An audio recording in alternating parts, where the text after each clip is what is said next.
Good morning. You're watching The Market right here on 18 Hour with me, Ayesha, Faridi, Avanne, Dubash, Nikunj, Dalmia in the studios. And the carnage on D Street clearly continues. We were predicting the Jan seasonality. We were predicting that the market is getting a little toppish and it would fall, but no one thought there could be HDFC Bank which would trigger this kind of a fall. We've seen the biggest one-day fall since the month of June back in 2022. We're below the 20 DMA for the first time since the month of October last year. The put-call ratio now stands at about 0.7% from the earlier 1.21, and clearly we've seen the biggest short build-up in about 2 months. HDFC Bank alone contributed to a 240-point decline on the index yesterday. The only thing is that the selling, Nikunj, for now was restricted to banks, and they were the ones which dragged lower. Of course, there was a Reliance, there was ITC, there was L&T as well, which eventually did get clobbered down. And yes, the global mood as well was soured yesterday. We were not alone in the fall, but HDFC Bank leading it. The ADR down again. Yeah, so today I think the music is not going to stop. Yeah. I guess the selling is really not, undone. Okay, it's easy for us to establish that why the markets fell. Very easy to understand. Okay, blame it on, everybody should blame it on HDFC Bank, right? But what would be the implications of that? And what would be the implications of that on banks, Nifty, more importantly, market mood and midcap? Now, there are 4 parts here. What is the message which is coming from FIIs if they're selling one of the bluest of the blue chip stock? How will this impact banks in general? What will be the impact on Nifty, and what will happen to the small cap stocks? Why did HDFC Bank sold off? I think markets are getting a sense that the bluest of the blue chip stock, that business or that franchise is slowing down, and they're not able to get more liability. As a result, it will slow down again. Now, what is happening with HDFC Bank will hold true for other banks also, which means that one crowded trade, which is financials, which included long HDFC Bank, that has got reversed. Second, it's a 14% weightage. That 14% weightage is going to jam the Nifty. Very, very evident, which means the upside for the Nifty now gets very, very well defined. C, why have FIs sold?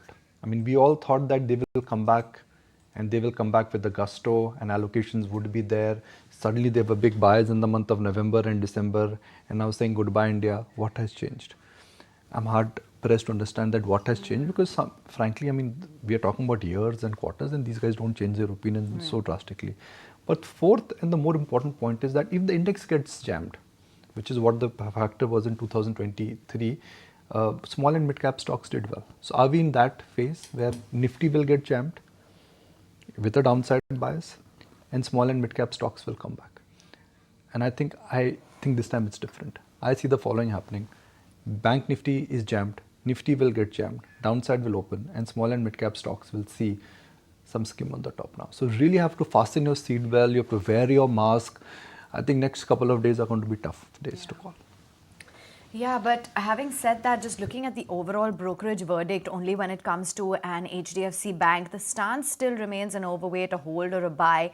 Yes, maybe target prices have been cut, but there have been some EPS downgrades that have come in post Q3. And you do have some of the brokerages talking about the concerns behind that $13 billion out. For instance, that's what Bernstein is flagging off.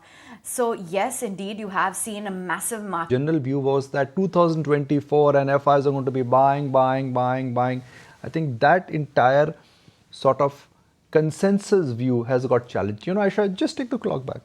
And what were we discussing? We were discussing that this whole view in the market, which had become a consensus view that FI aayenge or Indian stocks kharidenge. And that was the reason why everyone thought that markets in the month of Jan will go up. I think that very basic premise by everybody is getting challenged. So I will not read too much into yesterday's price action. It could be independent of, funds selling up. I think this is not quit India movement or something. But you have to realize that the markets were due for a correction. Yeah.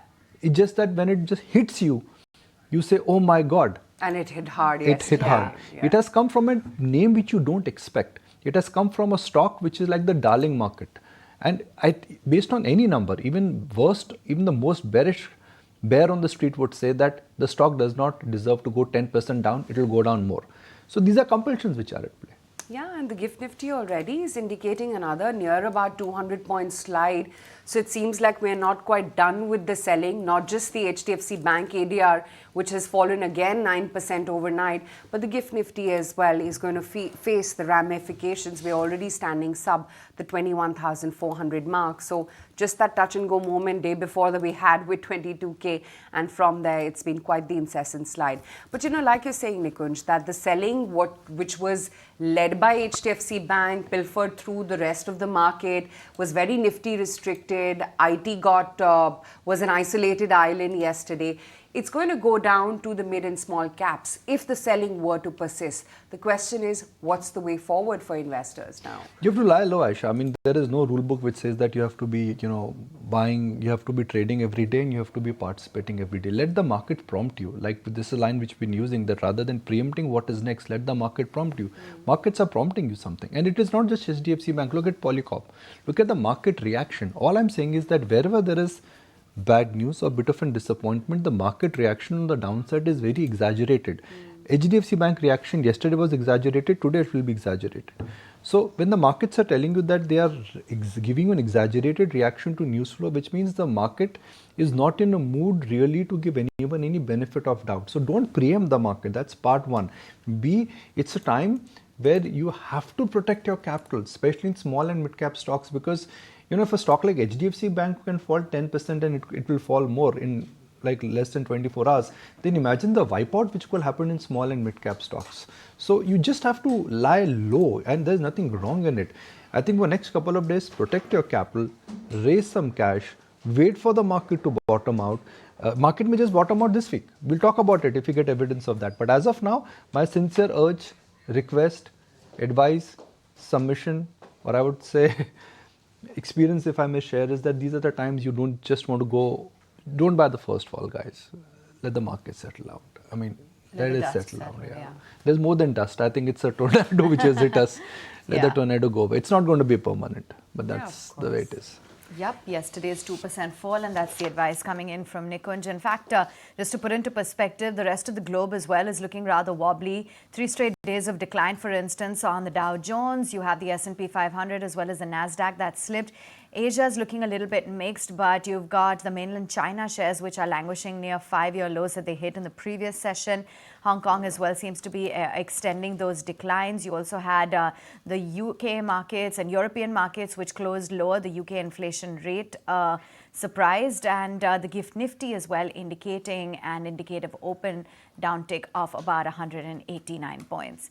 Having said that, let's find out what exactly the global commentary is, and we've got Vinny here to summarize that for us. Vinny? Good morning, and starting with some commentary that has come in from JP Morgan Chase's CEO Jamie Dimon, and this time again it's on the Bitcoin. He's saying that Bitcoin valuations, obviously he's spoken and critiqued it before. He said the valuations for Bitcoin peaked in 2021 itself, and now it's absolutely worthless. He's called it worthless time and again, and this time also he called it a pet rock. It's nothing more than that, and that is why he's been a critic of Bitcoin, stays away from it as well, and tells everyone to stay away from it. That's a word from him. Let's move on and talk about Peter Schiff. Yes, firstly he agreed in one of his tweets to Jamie Dimon as well, saying that Bitcoin is not any useful and you cannot compare it to gold. Furthermore, he says that, it's seeing that selling that one has seen in the gold stocks, he finds this quite ridiculous, because gold, in terms of fundamentally, he sees it very strong there. It remains strong in terms of technicals as well, and this shows that how bearish the sentiment is actually of the investors as of now, that the fall that we've seen coming in gold. And he says that investors are actually quite clueless in terms of what they remain in terms of the problems that one could see, and obviously he is trying to explain that one should look at even gold as of now. We have commentary coming in from ECB's Willery, who's highlighting that the rate cuts in 2024, it's not fixed, or a timeline is not fixed. It's too premature to say when the rate cuts will start in 2024, though it will start, but data points are a key factor that they'll be watching out for as well.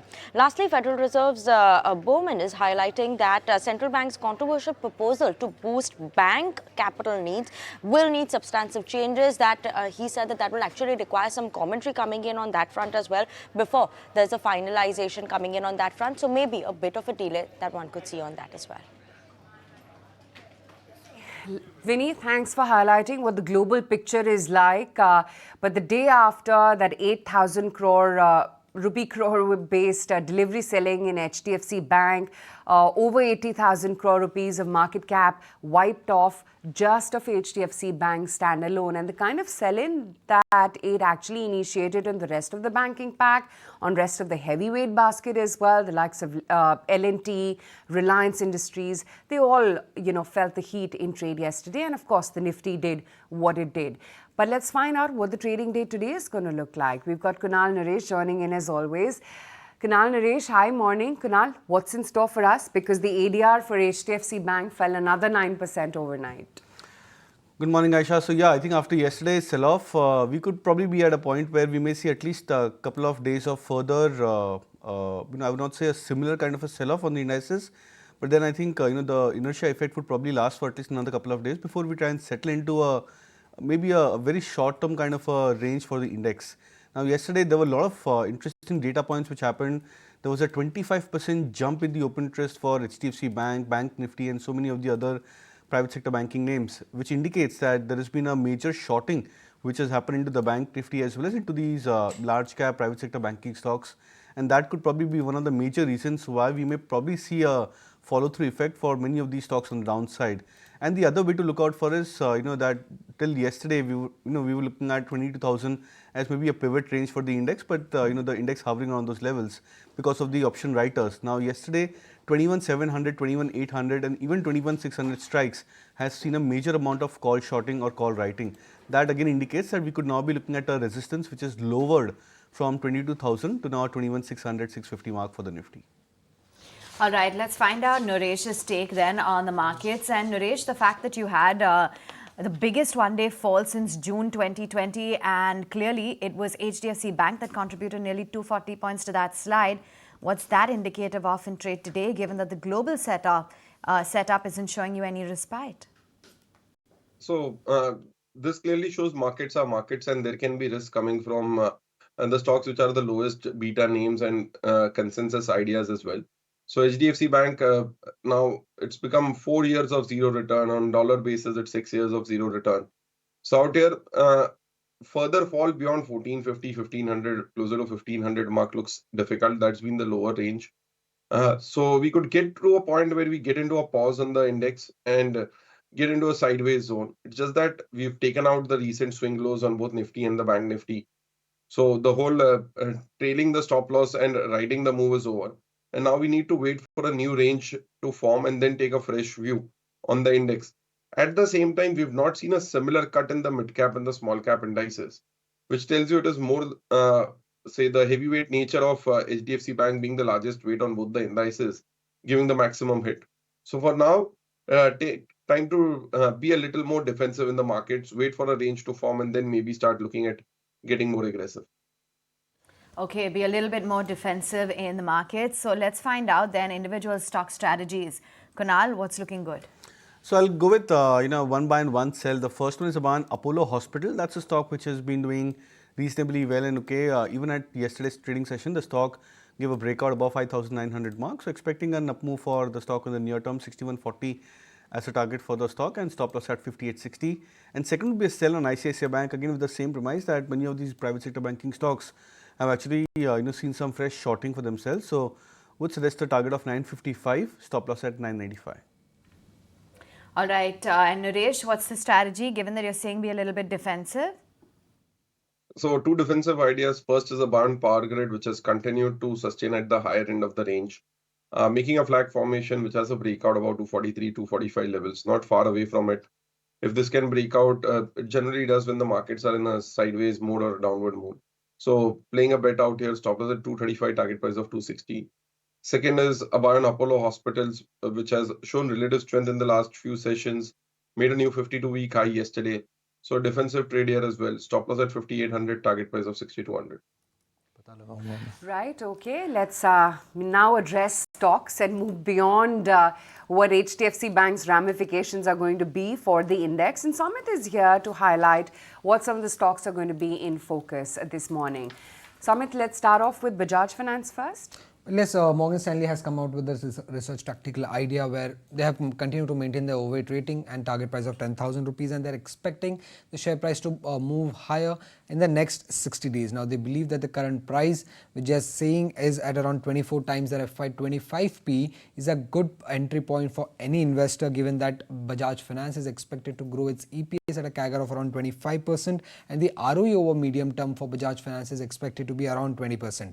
Now, they're saying that there are a lot of narratives in the market that the competition will eat into the company's market share, but they are saying that even in past there have been such narratives, but despite that Bajaj Finance has displayed a strong growth and has managed to expand its return on asset over time. Now, they believe that there might be many challenges for the new incumbents in the market, and hence Bajaj Finance market share won't be impacted going forward. Now, apart from that, they are also expecting Bajaj Finance to go through a strong cycle profit, and they are also expecting profitability discipline from Bajaj Finance going forward. But Nikunj, do you see this as the money that has moved out from HDFC Bank to actually come back to Bajaj Finance, because that is still displaying a strong growth targets, right? See, let's understand what do markets want. Markets are always hungry for one word, which is growth. For HDFC Bank, growth is slowing down. Why? Because the liability franchise is not getting created. For Bajaj Finance, there is no problem in terms of getting the liability franchise. Why? Because they are getting good deposits, and B, they can really tap a lot of capital. One. B, Bajaj Finance is not expensive. So, if you're buying growth, and if the reason for growth for Bajaj Finance is that they're able to generate low cost deposits, so the growth is strong. And the raw material, which is low cost deposit, that is intact, and valuations are not that attractive, and you still don't want to sell out of India and you want to be in a large cap stock which is pedigree nature. What will you do? Well, you will switch out of HDFC Bank and you will move to Bajaj Finance. I think that is the idea what Morgan Stanley seems to be indicating, that in the next 60 days is very specific. We estimate there is a 70 to 80%, which is very likely probability of this scenario, which means they are telling you simple that they expect that money will come out of HDFC Bank and it will move to Bajaj Finance. Why? For the reasons I've outlined. Growth in Bajaj Finance is superior. The reason for growth is that they're getting deposits, which HDFC Bank is not able to get.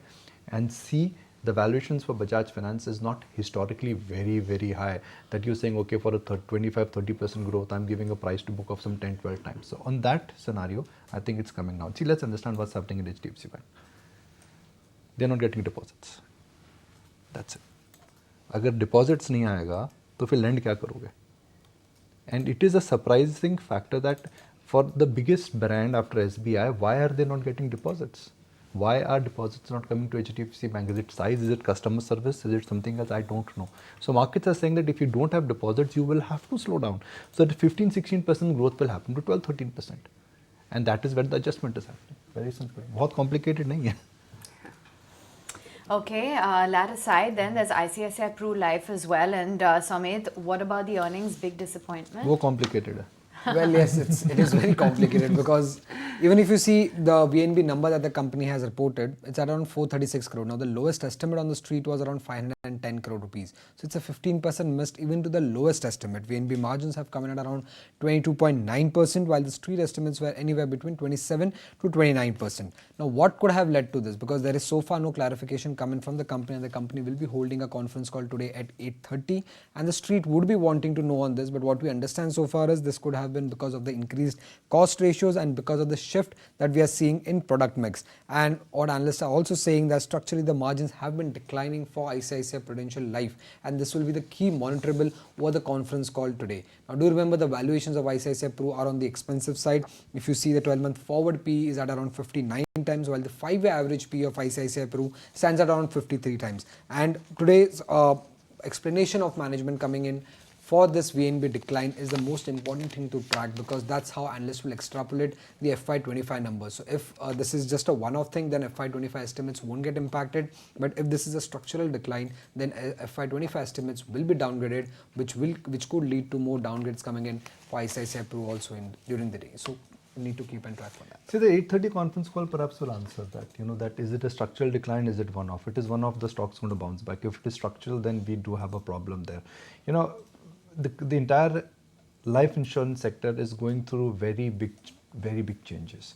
There's LIC which has got their mojo, which is coming back. There is fintech which is changing their distribution. There are the old guard which essentially are looking at things which are moving higher. The whole appeal that insurance was also a place on tax saving, life saving. That appeal actually has gone through. So I'm actually a bit surprised here, Sumit. I'll tell you why, because they get a large business from ULIP. ULIP business has done well because equity market returns have been great. Despite that, if you've not delivered when you're supposed to deliver, when equity market returns and the last quarter numbers were strong, then you got to ask yourself, is that at the best of the time if you're not delivering? So then is there something structural which is happening in the sector or in the company? Right. Okay, there you have it. Those are the stocks to watch. Thanks, Amit, for giving us that heads up. Tell you what, we'll take a very short break. Be right back. Lots more stocks and news, a corporate news break, and of course, stock ideas.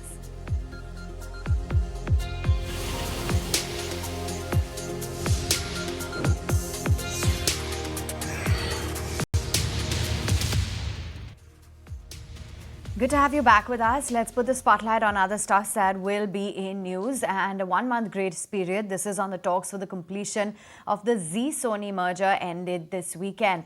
But ET now learns from sources that absolutely no common ground has been reached so far. So what's the way ahead for the Zee-Sony merger? What has transpired so far? Ankur joins in with all those exclusive details. Ankur? Yes, sources say that both parties, meaning Zee Entertainment as well as Sony, is continuing talks ahead of 1 month grace period for merger extension expires on January 20. Now remember, last month on 21st of December, the timeline for completion of merger had ended and both the parties had agreed to extend whether or not to extend the timeline of the merger, and for that 1 month grace period was there as per the merger completion agreement. Now what we have been told, there has been dialogues which were held between both the parties, and in one of the meetings Puneet Goenka had also offered to not to be CEO of the merged entity. However, he was not in agreement of NP Singh, meaning Sony India had to be the CEO of the merged entity. Therefore, no common ground has been reached between both the parties. What Zee Entertainment had suggested for its new search panel, which will find a new CEO. And however, on the other hand, Sony has been pushing for its India head NP Singh as the CEO of the merged entity. Now we need to wait and see before the deadline of January 20, and till that time we understand that Sony will take a call whether or not to go ahead with the extension of merger. Okay, Ankur, this story continues to see new twists and turns, and we'll be closely tracking this one. But back to earnings, and LTIMindtree has recorded its highest ever order inflow at $1.5 billion for the third quarter, but overall muted numbers coming in from the IT major with a slight miss on the numbers as well. Looking at sentiment-wise or segment-wise performance, BFSI continues to be weak for the company, and so was the high-tech business. Manufacturing vertical, on the other hand, has done better this time around. Some cautious commentary as well coming in from the management. Let's listen in. BFSI is our largest vertical, and it's a global vertical. I mean, it's one vertical where we have presence across the globe. What we are seeing is that the pressures on BFS spending or BFSI spending continue. So we are seeing that environment will continue for the near term. Having said that, the deal pipeline in BFS is strong. We have some new wins as well this quarter. So we will build on that for the future. But our strengths in this vertical are fundamentally strong, so we will continue to build on that. In terms of, you talked about geographies. Actually, there's the Europe the growth or the softness in growth in Europe has also come because of BFSI. Because Europe, our portfolio in Europe is heavily weighted towards BFSI. But again, having said that, some of the deals that DC spoke about in his opening remarks are also from Europe. So I think the deal momentum is strong. As we see opportunities arise and we see the environment getting better, we'll start to see a return to higher growth numbers in the future. In this environment of restrained client spending, we continue to expand our value proposition to become a partner of choice for our clients. Despite experiencing higher than anticipated seasonality in Q3, our strong order inflow and healthy deal pipeline set the stage for our medium-term growth. While our margin optimization program continues, we remain committed to investing appropriately to capture growth opportunities, because of which our aspiration of a 17 to 18% exit margin will get pushed by a few quarters. All right, let's get a move on then. And Asian Paints in the spotlight, another heavyweight. It reported a mixed set of Q3 numbers. Let's find out what exactly the outlook is in terms of the con call highlights, as well as the key takeaways from what brokerages are saying. Lisa joins in with that. Lisa? Right. So after delivering a largely inline set of numbers and a slight miss in revenue, the on-call was held post-market hours, and here are the important key takeaways. Well, on the volume growth, they said that the double-digit growth is expected going forward, and they have largely maintained their EBITDA margin guidance of around 18 to 20% range. Now, this guidance is coming on the back of the raw material, where they see that the prices will see further softening in Q4 FY24. Some green shoots were seen in rural market as well during the quarter. And a bit of lethargy and some deferment will be seen in Q4 FY24 and Q1 FY25 as well, and this is on the back of elections. Talking about the home decor segment, which is their new segment, the contribution is expected to be around 8 to 10% by FY26, which is currently now at around 4%. Now, they also mentioned that the capex that is progressing well, and the backward integration of the VAM and VAE plants that is expected to commence by end of FY25E. And lastly, on the pricing, they said that the decision on any pricing cuts or increase that will be taken after seeing the Q4 FY24 trends. So that's largely what's coming in from the Asian Paints management key takeaways. Right, okay, Lisa, we'll leave it at that. Meantime, aluminum stocks like Nalco, Vedanta, Hindalco, they're all going to be in focus today. Alcoa has come out with its Q4 numbers, calendar year that is. Let me take it across to Ayesha and get in the details. Ayesha? Well, yes, one of world's largest aluminium producers, Alcoa, has reported its fourth quarter calendar year 2023 results, on the back of which all of these aluminium counters will be in focus today. Numbers were slightly below consensus estimates, but as far as guidance for calendar year 2024 is concerned, it is consistent with the guidance that they had given for calendar year 2023, and hence no major negatives or positives that have come in. As far as numbers are concerned, revenues have largely remained flat on a sequential basis.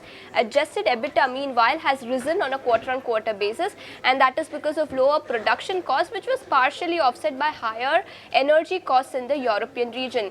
As far as shipments are concerned, alumina shipments declined by 5% on a sequential basis, while aluminium shipments rose by about 1% on a sequential basis.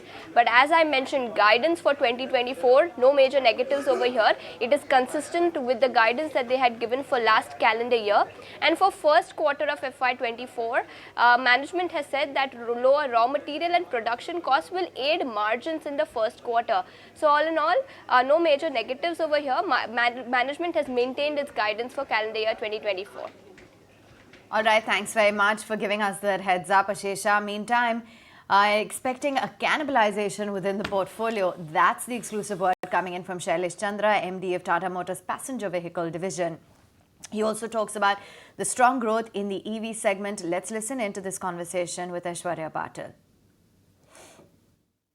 You know, slight cannibalization cannot be avoided because the consumer always compares choices. But that's fine. I think, till these are distinct categories of cars which have very unique customers, I think that is how we have positioned this. Punch EV sits at the sweet spot. With a price of less than 13 lakh, it is giving a very feature-rich and aspirational product with features which are 2 segment above a 421 kilometer range car. This will attract a completely new set of customers. So I believe that slight cannibalization always happens, but I see these are very distinctly different segments attracting very distinct customers. How do you see 2024 panning out, and how many more EVs can we expect in this year for Tata Motors? Yeah, I think, the statement I completely hold today also. The industry growth of PV on a small base of few thousand has over the last 3-4 years grown to nearly 100,000. This is the number that the EV industry would end with in the financial year 24. So the growth rates were possibly 300%, then moderating to 200%, then 100%. as the high base effect kicks in, a 40% will be a very good growth rate in a PV industry. Right, okay, let's welcome on board Hemang Jani then and figure out what the trading day ahead is going to look like and what you as an investor should be doing. Hemang, hi, morning. Just rubbing our eyes in disbelief, Hemang, all of us here in the studio never thought that HDFC Bank is going to lead such a decline for the markets. And it seems like looking at the ADR price action overnight that we're headed in for another rough day for HDFC Bank and maybe the rest of the banking pack too. Yeah, good morning, Ayesha. I think after enjoying such a good party for an extended period of time, we have hit the roadblock, and the kind of reaction that we've seen in terms of the HDFC Bank stock price, the bank Nifty, and also Nifty, I think is something that the market was probably not hoping for. But since we are into earnings season and the markets have run up, people are going with very high expectations. So these kind of disconnects would happen. I think market is going to realign to the reality that a large sector like BFSI, which is a 35-40% kind of a weight, if the actual earnings growth is not in line with the consensus, there is going to be that realignment and readjustment, and you will see the sector rotation playing out. I don't think there is a case for a significant correction at the index level, but surely some of the other numbers which are going to be out, the likes of ICICI, Axis, indices, which is going to be out today, people are going to be watching out more closely. So how soon are we really going to go through this kind of a correction depends upon the outcome of those numbers. We knew correction was coming, but I never thought that HDFC could be the reason of this correction. And ADR is telling you that we are down. So Kunal, I would ask a direct question. 10% down yesterday, ADR is saying down another 10. At what point you would be a contra buyer in HDFC Bank? वो कहते हैं ना घर बेच के ले लो. No, price-wise, it's very difficult to put a value to the point where the stock may be oversold, but we have to look at a point when the selling arrests first. So yes, after yesterday's 25% jump in the open interest for HDFC Bank, if today we start to see unwinding immediately after a 10% gap down, assumingly a 10% gap down, then I think it could be a point where we may look to go for a contra buy. But if the stock gets into a further addition of open interest on the short side, then we may expect one more round of selling which could happen. So it's very difficult to put in a value for that when the stock price would probably get arrested. We look out for a point where there's a slight change in the texture in terms of the open interest. Now we look at the previous major supports just in terms of the prices. I think 1450 was the low in the month of November for HDFC Bank, 1450, 1455. That's the first point of support which we look out for. But if, as I said, if the change of OI doesn't happen and if the stock breaks below the 1450 mark, then we could probably expect a much more stronger downside for the stock. Just marking some of the other newsmakers, you had specialty restaurants as well, which came out with numbers. The margins this time contracted to about 20.2%. Revenues came in at about 116 crores. That's up nearly 11.8% on a year-on-year basis, with profits down nearly 10%. That stock will be closely eyed. Numbers post-market hours yesterday. And there was also something like an Oracle Financial Services, which came out with their earnings, a 26% growth in the overall revenue, which came in at about 1823 crores, and PAT shot up a solid 77%. I'm talking about Oracle Financial Services sequentially at about 74 crores. Just wanted to get in your thoughts then, Hemang, maybe on some of these quarterly earnings and what you've read into these numbers. Is there anything in particular that stands out?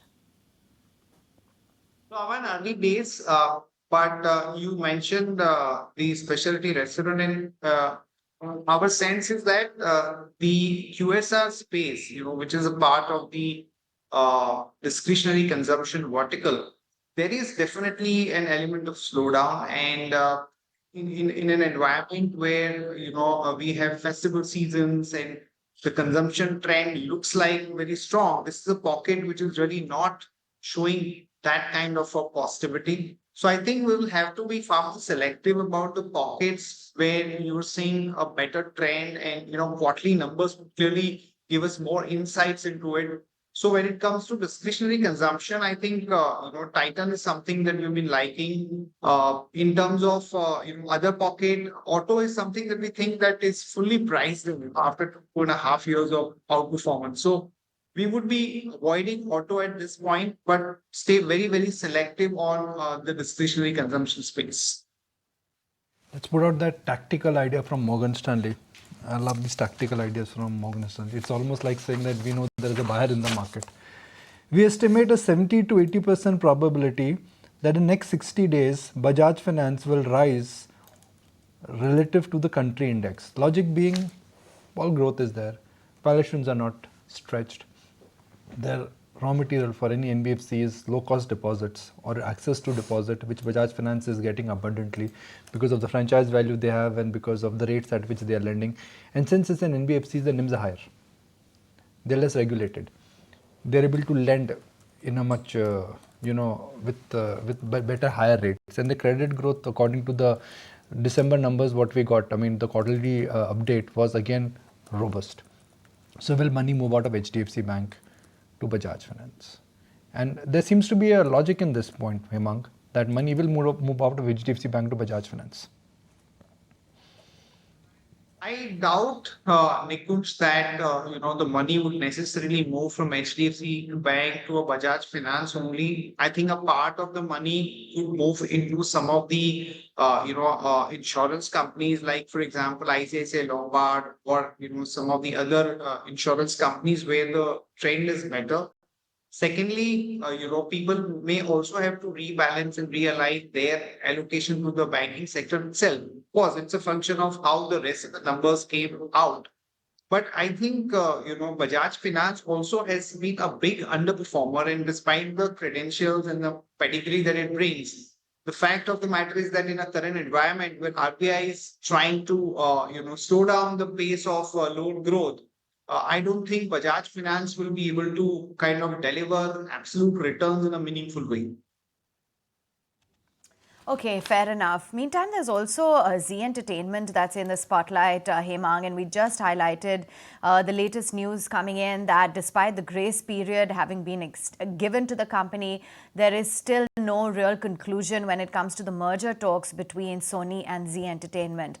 What's your assessment as to what this means for shareholders of Zee Entertainment? I think surely, the way this entire saga has panned out, I think for more than now 1.5, 2 years, imagine the kind of delays and the volatility and uncertainty it has brought to the shareholders of Zee. I think, this is more of a issue where one cannot really put any kind of a timeline. I would certainly stay away from the stock. I think even if I have to buy 5 or 10% higher from a certain price point, once there is a clarity about the deal and the management issue which is there, only then would it really make sense to buy rather than getting into an uncertainty zone for an extended period of time. All right, there has certainly been nothing but uncertainty when it comes to a Zee Entertainment. Meantime, Naresh, let's check in on the charts of some of the other stocks within the broader markets that actually fell under pressure in trade yesterday. Something like a SAIL was down nearly 5.4%, and you also had a Tata Steel which came under pressure. How are you reading into some of these metals names? So they've been very volatile. We had a strong move across the board. So SAIL went up from 80 to 100 levels to almost 125, and now correcting back to 105, 110 zone would be normal. That's the volatility for the stock. So for now, would be looking out for a buy closer to 105, 108. Same case if you look at Tata Steel. The stock has been a relative underperformer, not been able to cross that 140 mark, which was the high in 2022. And this 130, 140 zone has been a problem zone for the stock for the last almost 2 years now. So not really looking at Tata Steel as a trade, but SAIL could be interesting around 105, 108 levels. Some more stocks which deserve a mention, and it's a list of breakout stocks. I'm going to take my chances with this one. Kunal, Vaibhav Global, breakout stock. I think it's gone from 400 to 440, 450, thereabouts, stuck like a rocket. Yeah, so chart-wise, it's still looking good. I think if I'm not wrong, it's forming a bullish flag pattern on the weekly charts. So I think this the stock is seemingly coming out of a consolidation from August highs. I think August is where the stock was almost at this 470, 475 mark. From there, it made a consistent lower high, lower low pattern. So more of a consolidation, which lasted when the stock was sub 400 levels. Now it's coming back about the 450 mark. So it's a classical bullish flag pattern.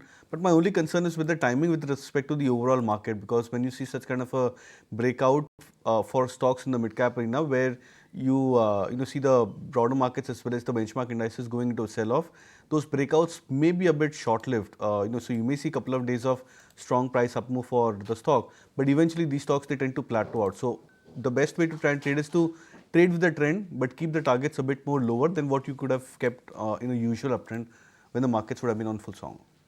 Okay, fair enough. Stay with us, gentlemen. We want to address IIFL's earnings. NII growth up 39%, the profits at 490 crore rupees. Kalpesh Jain is the Group CFO at IIFL Finance, joining in to discuss the numbers. Thanks much for taking time out. A strong loan growth is what you've reported than the 25% that you had spoken about in FY25. Is it time to revisit your guidance? The loan growth has been fairly fast because of the environment which has helped you to enable that particular growth and catch that market. And we have expanded very quickly. We have expanded across the geographies, across our products and businesses. With a branch-led expansion model, we have been able to taper to that growth and get to that number.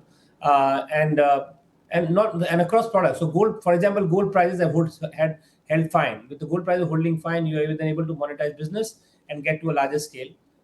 In the housing finance as well, we closed to around 260 branches in the last March 21 onwards, March 22 onwards till now. That has also helped us in getting to a better scale. Microfinance, the regulatory element moved away, and that is able to help you in getting to a higher growth number in businesses. So all these elements supported by the environment has helped you to grow to a higher number. We stick to our growth CAGR target of around 25% because over a long period, many of these things settle down and you have to work in line with what the market can provide. And therefore, over a long period of maybe around 2 to 3 years target, we stick to our 25% CAGR growth. With the growth you are posting, do you think the target of AUM of 100,000 crore would be achieved by FY25, or will it be achieved much before than what you've guided? No, we don't know. So as I said, if I just give you a perspective over the last 5 years, when we had COVID, you had liquidity crisis, and you had interest rates also picking up as well, we grew at a CAGR of around 23%. And while in the recent past you see higher growth, you don't know what challenges can come in. There could be many unknown events that can also come in on the way. So therefore, keeping all those unknown factors as well, in spite of you being ready and you being able to deliver, we still believe that we want to focus on the 25% CAGR growth and then see how things evolve. And your yields have improved in home loans and gold loans. What does this indicate about the competitive intensity in these segments? No, so if you talk about the gold loan, in gold we have expanded, and with our expansion we are able to get into markets where the competition intensity is lower. Today, almost even that number holds that 65% of the market is unorganized, where the customers are charged far higher rates. They could range between 2 to 3.5 to 3% per month. Relative to that, we are almost like half to that rate. And if you're able to then show your presence, get to that comfort with your customer, show your loyalty, and get that confidence from your customer, you're able to monetize and source your business. And with that kind of objective, we have been able to grow ourselves into those under-penetrated and relatively under lesser competitive market. Competition intensity in the organized space has been there, and it has marginally come down because people have realized that if they try to offer some very aggressive pricing, it will not help them in making money, because while on one side you might see that it's a very high yielding business, on the other side this business requires a lot of operating investments with regard to your CCTV cameras, security at the branches, very high technology intensive vault, because you don't want to get any kind of a risk with regard to any fraud or any looting which can happen. So all these operating expenses also beats up your pricing, and therefore you need to make sure that you're getting a decent yield to run that business, which is what people have realized, and therefore that element of aggressive pricing has come down. In the housing finance space, we have also looked into elements where we can get better yield, a lower ticket business which we can potentially do. So if you see, our volume of business transactions have actually has gone up. Our overall ticket size have marginally come down. And with that kind of shift, you're able to then get a higher yield or a better yield. And obviously, we've been able to pass on some of the yields requirement from overall market perspective because rates have been going up over the last 12 months. So that has caused the yield beef up as well. So given that you have 50% of your loan book in fixed rate, when the rate cycle turns, could that be beneficial for you? So, now, which are the fixed rate businesses? The fixed rate business is largely the gold loan business, then maybe the microfinance business. But then these are short-term products. They're products of around 2 years tenure. Some of them run off sooner as well. So in a 2 year cycle, when the rate cycle starts coming down, the rate cycle will come down only gradually and only in your incremental borrowing. So on a similar trajectory, while the liabilities will slowly and gradually come down, the asset shift will also happen at a lower rate as well. So that way, I don't think there's going to be a big difference or advantage that can come in because we are not lending too long. And we are lending long in the housing business, but the housing business is all floating rate. But bulk of it is floating rate business. So I would believe that as the interest rate cycle moves, the benefit of that passing on doesn't really come with regard to holdback as well. All right, thanks so much for taking time out. Good to have you joining in on your quarterly performance. Meantime, Hemang, let's get in a take from you then as to how you're looking at Nazara Tech. They're going to acquire some stake in an influencer platform, and Nikhil Kamat's firms are looking to increase their stake via preferential issue of 250 crore rupees. Given the latest fundraising announcements that have been coming in, do you track Nazara views? Avanne, I don't track Nazara, but I think given the regulatory uncertainty around the GST, and the fact that one will really have to take a very long-term view on the space like Zara and gaming-related companies. So we would be more focused onto the companies where there is a slightly more handle on the earning visibility. Yes, from a short-term allocation perspective, for certain investors who have a slightly higher risk appetite, some of these companies may make sense. I want to go back to the SGX Nifty. The implied market is indicating that it will be down by 163 points, which is not like a scary indicator, considering that ADR of HDFC Bank is down 9%. Now, there are two ways of looking at the market right now. Is HDFC Bank number more like a macro sign that, okay, HDFC Bank, the best of the bank, is going through a tough time in terms of getting deposit? And if that is the case, then will that hold true for other banks? If that does not hold true for other banks, then trust me, HDFC Bank is going to really be a ranked underperformer, which it has been. Second, what would be the implications of this on the Bank Nifty? We've discussed that. Third, what would be the implications of this in mid and small cap stocks? And if the selling does not stop because of technical factors, margin positioning, risk off moments, then in next 8-10 days, you actually could be seeing what could be called as an early Flipkart sale. Yes, I think if markets fall because of technical factors like a selling in HDFC Bank, a disappointment which could come from any other large cap stock, and there could be a margin impact which will have a domino effect, so to speak, then you just got to say that, okay, I'm going to wait it out for next couple of days, let the dust settle down, and you want to be a buyer there. I don't think we are there yet, but that is a scenario which looks like a realistic scenario for me, that the excesses get flushed out, weak hands are out, and then you really plan to entry again. So Hemang, what is there on your list which you would buy on a 10-15% decline in the mid and the small cap space? So I think Nikunj, what you said is correct, and we have to also understand that this issue of market correction is not confined to HDFC Bank only, but the way in which the global markets are correcting and the way we are seeing the outflows across emerging markets. So I think in that context, what we would be doing is that at least for a few days, we should just, let the market do a little bit of stabilization.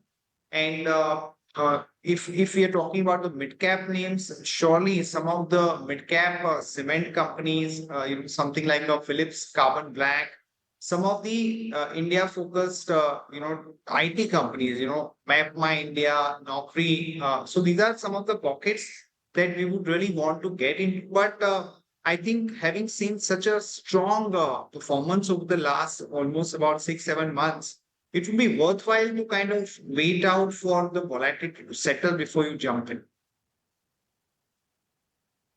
Really not expecting to hear out some of these IT/tech names, but yeah, nonetheless. MapMy India definitely has been quite the success story ever since its IPO, I think about 2 odd years back. If we were to bring up just the last 1 year chart itself, also of MapMy India, in the last 52 weeks alone, it's seen a massive, near about 84% gain. And since its listing, of course, it's anyone's guess the kind of gains that this particular one stock alone has seen. That's, of course, MapMy India in trade for you, but a lot of other names which are going to be in focus this morning as well. You've got a Nomura note coming in on Tata Motors, wherein they're maintaining their buy call. Asian Paints, of course, curious case as it may be, maybe because of the kind of valuation that the stock was sitting on, irrespective of the kind of volume growth that they actually posted for the third quarter, which was 12%. The market was penciling in about a 10% growth, so it managed to post a beat. The PAT as well was much higher than what the market was penciling in, and by a good margin, mind you. But yes, revenues were a little bit of a miss. But Morgan Stanley is maintaining its underweight stance in Asian Paints. They're saying that the EBITDA margin was actually higher than the estimates, but as per the company, lower raw material prices and efficiencies, they supported better margin, but they still maintained their underweight with a target of 2,600 thereabouts on Asian Paints. Hemang, do you think the best of crude beneficiaries, because of the ease off that we saw in the entire raw material basket in the third quarter, that could be behind us? Or do you think there are more gains to be made here? I think, Ayesha, surely the cool off in the crude oil has helped some of these companies in a major way, the paints, tires, OMCs for that matter.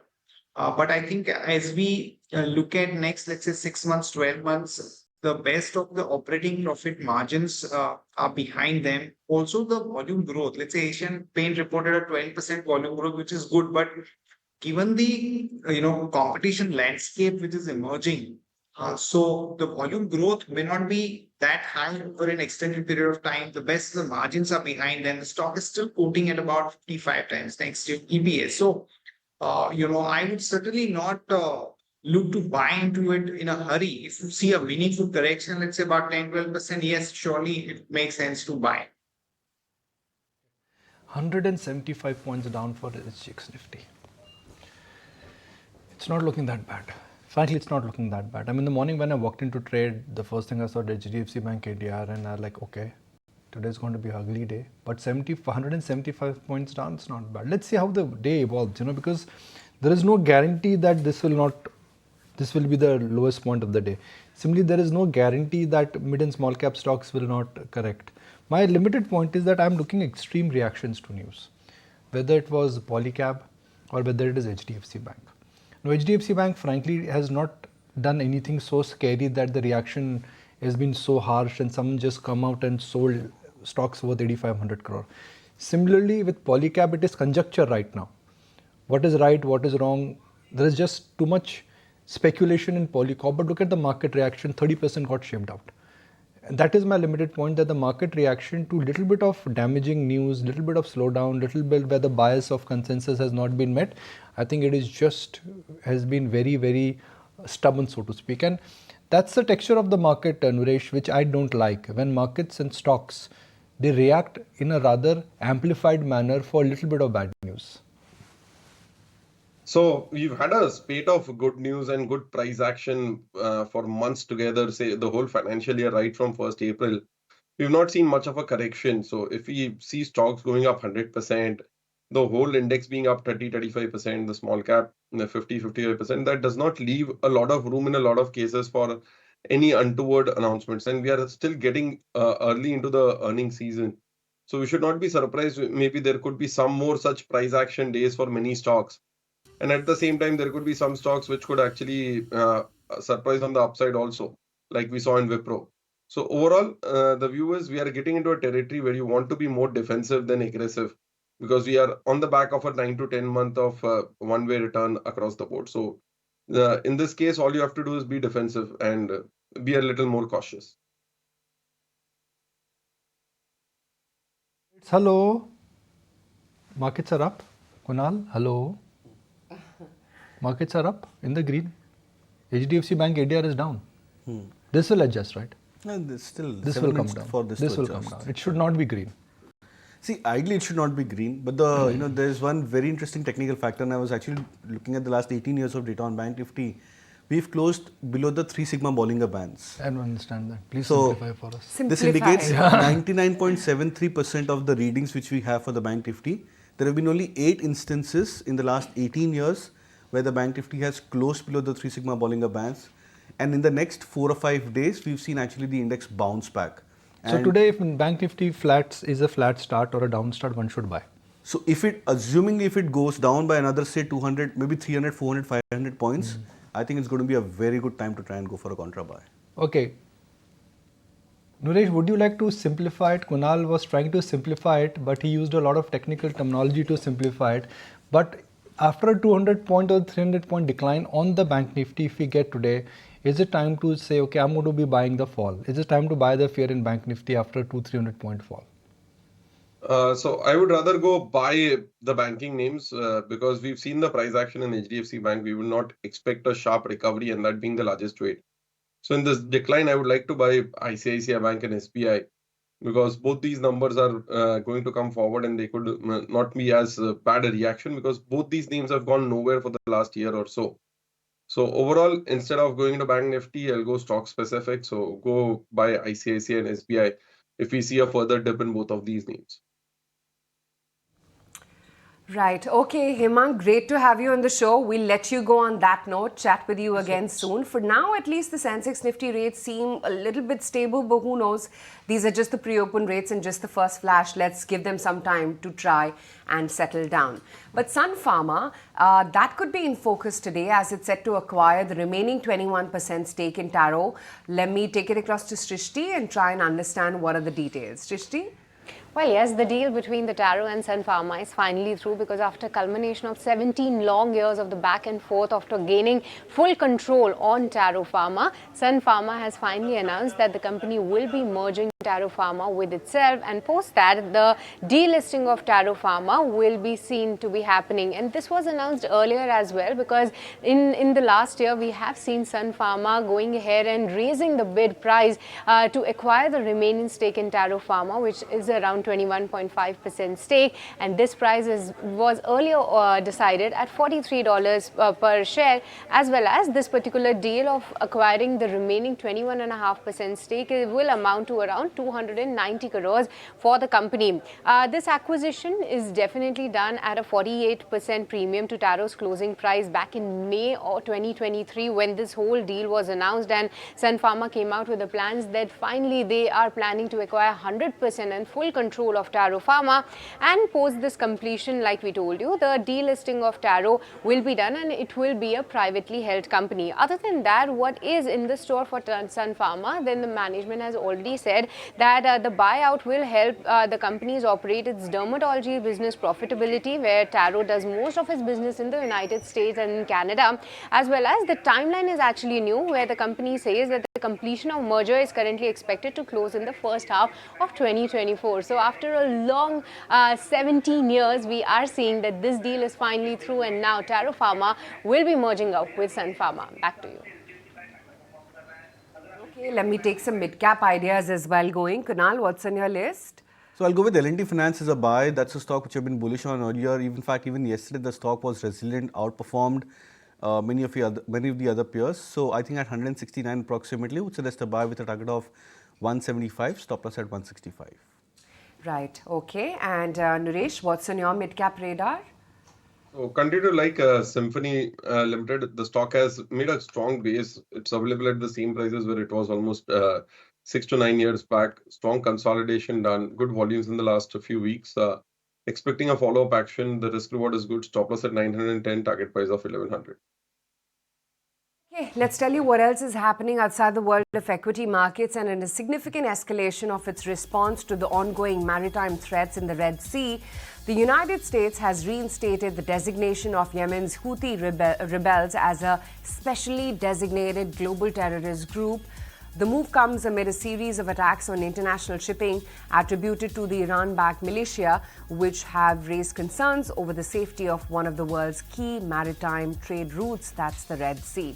The aviation sector regulator, DGCA back home, has imposed hefty fines on airlines. A whopping fine of 1.2 crore rupees has been imposed on Interglobe Aviation or Indigo Airlines for 5 offences. This also includes the incident which went viral on social media where passengers of its flight were seen eating on the tarmac. In fact, the Mumbai airport was fined 60 lakh rupees as well. Meanwhile, it doesn't end there. Air India and SpiceJet have also been fined 30 lakh rupees each. They have been fined for failing to train their pilots sufficiently to handle Cat 3 operations. Also, dense fog once again prevails in parts of Delhi and adjoining states on Thursday too as cold wave conditions continue. IMD has predicted temperatures likely to drop further for the next 2 days. Meanwhile, several flights and trains are already getting affected because of the dense fog in the northern region. And also the humble Indian Masala Chai has secured the title of the second best non-alcoholic beverage of 2023, scoring a double rank by online food guide Taste Atlas. It also topped the best foods and drinks in India list, underscoring the significant role of chai masala in Indian cuisine and culture. Mexico's one of its light non-alcoholic fruit beverages, of course, made it to the #1 spot.